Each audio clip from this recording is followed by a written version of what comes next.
What's up? Welcome to another edition of Mountaineer Mafia. We'll go over a little bit of how we did last week against ODU, and then we'll get into this week versus Wyoming. Last week, you couldn't ask for much better of a performance from our guys. Did really well in pretty crappy weather conditions. Didn't quite rain for the whole game, but throughout much of it, it was pretty wet, slick. Had at least one, maybe two turnovers because of it. I would say the turnover by Cox early in the game isn't that big of a deal, though. That tackle was just perfectly placed. Helmet to ball, and it's going to come out probably even if it's dry. So I'm not too concerned about the turnovers that we had last week. We came out on the plus side on that. So I think defensively, we're where we need to be, creating the turnovers and take advantage of those turnovers. Offensively, try and minimize it since we're playing in weather similar this week as well. But not too concerned about a whole lot from that last game. Hopefully we can keep that rolling into this week versus Wyoming. So the opponent is Wyoming Cowboys this week, coming cross country to play us for the second time ever. The only other time they played us, they did win.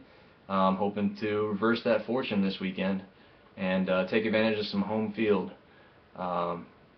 Speaking of that, we're going to be playing at the Rock, and it is going to be at least overcast all game long, and probably periodic points of rain, possible heavy rain, definitely some high winds. So I think the most important factor for us is to keep the ball on the ground. Go to our workhorses, Marcus Cox, Terrence Upshaw. Get these guys the ball as much as possible in these wet conditions. I think Lamb's going to be okay throwing when he needs to, but I think we just might as well limit that. Their defense isn't strong, and I think that we can run the ball at will against them. Last week against ODU, we ran the counter play, and it's one of the prettiest counters I've seen in a long time. I think we should continue to use it.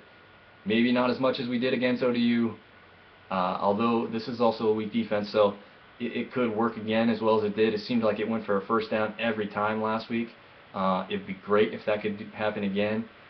We could even fake the counter a couple times and take advantage of just going straight up the gut with it, and hopefully just keep things rolling this week. I don't expect another shutout, but it would be nice. I think we could keep them to minimal point total.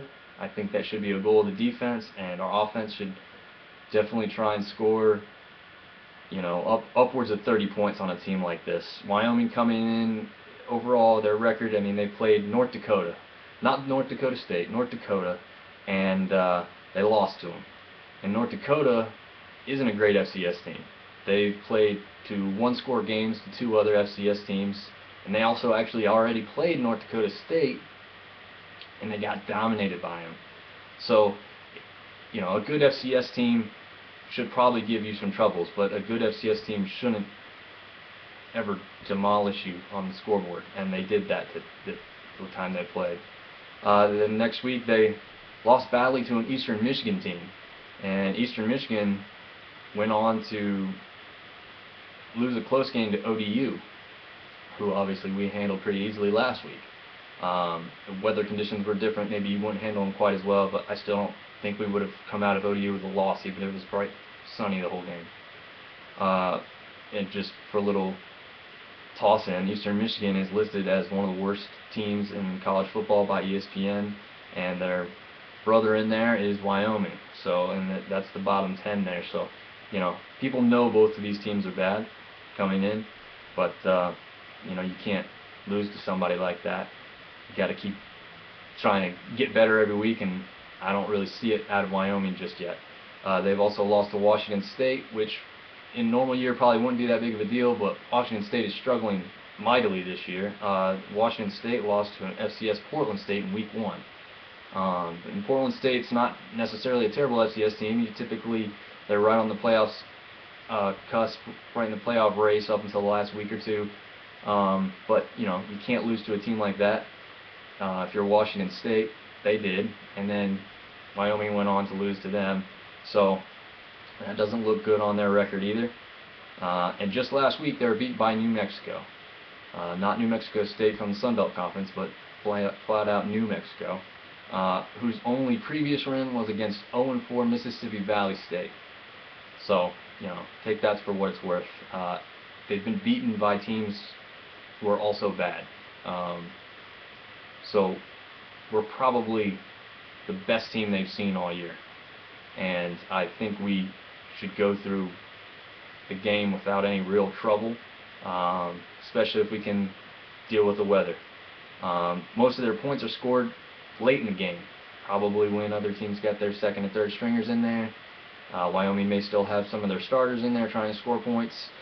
They're a young team, a little inexperienced, so they're hungry, but it's going to be a tough role for them playing somebody like us who's young and inexperienced guys. Got a lot of the good experience last year from close games. These guys aren't playing close games to gain the experience. They're playing in blowout games, and you could take that experience for what it's worth. They're learning how to deal with the losses, I guess you could say, but I don't think you suddenly turn it around from getting blown out to beating a good team. And I think we're a good team, and I just don't see Wyoming coming anywhere close to us this week, even with weather conditions as a factor.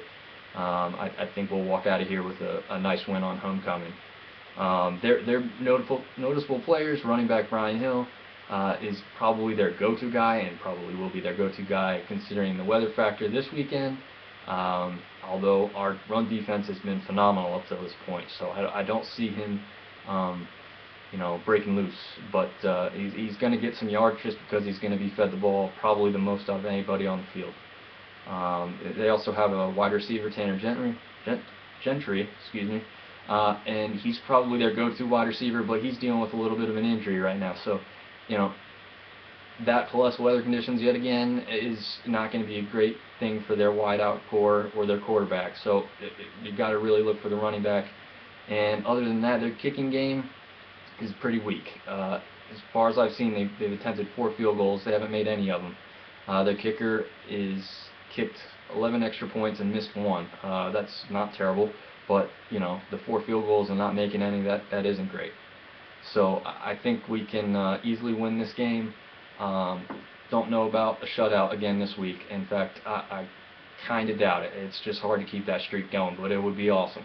So I'm going to go ahead and give Wyoming 7 points here. I don't see anything crazy from them, but I think weather factor, they could probably get one by luck or just hard work and a bad turnover close to our own end zone could give them 7. I really don't see them scoring that many points on us. So I think as long as our defense can keep them in check, our offense shouldn't try and score fast. I mean, we should really run clock on these guys, especially using the running game. I think we'll score upwards of 30. I really have a feeling we'll score more than 30 points. I'd be a little disappointed with anything less. I won't go with an exact figure, but something over 30 for us and about 7 points for them. So we'll get into the rest of the Sun Belt games here real quick. First off, Georgia State playing against Liberty this week. Liberty's a good FCS team this year. They beat Montana. It was a home game, but they did pull it off. So they are dangerous coming in, but I just think the depth factor will become a little bit of an issue. I mean, Georgia State's not great by any stretch of the imagination, but I think they are good enough to beat Liberty this week. Maybe just a 1-score game, but I think they will pull it out and keep the Sun Belt with a little bit of respect there. Next up, University of Louisiana Lafayette plays Louisiana Tech. I don't see this one going the Sun Belt way, but hopefully Cajuns can pull it out and surprise us. Then we've got Idaho, and they play at conference foe Arkansas State. Idaho did a little bit better than I expected last week against Georgia Southern, but they were playing at the confines of home, and I just don't see them pulling out a victory against Arkansas State. Arkansas State has struggled, but I think this is one of those weak teams that they can take advantage of and pull out the victory. Next matchup, we've got Georgia Southern, our favorite people, taking on Louisiana Monroe, and this one should be pretty close, but I don't think Georgia Southern loses. I think they keep it going. I mean, that ground attack, they're going to control the game clock and the ball, so I don't see them losing this one. And then I'm going to go with a little bit of upset in the next game. I'm going to say South Alabama beats Troy in the first matchup since they created a belt physical belt championship for this game. Um, and then last up, we've got New Mexico State versus New Mexico. And New Mexico State is also terrible. So I'm going to take New Mexico in this one, and hope that I'm wrong and they can gain a little bit more respect for the Sun Belt Conference. But that's all for this week. Everyone traveling, stay safe. If you're at home, enjoy the comfy confines from the couch to watch the game. See you later.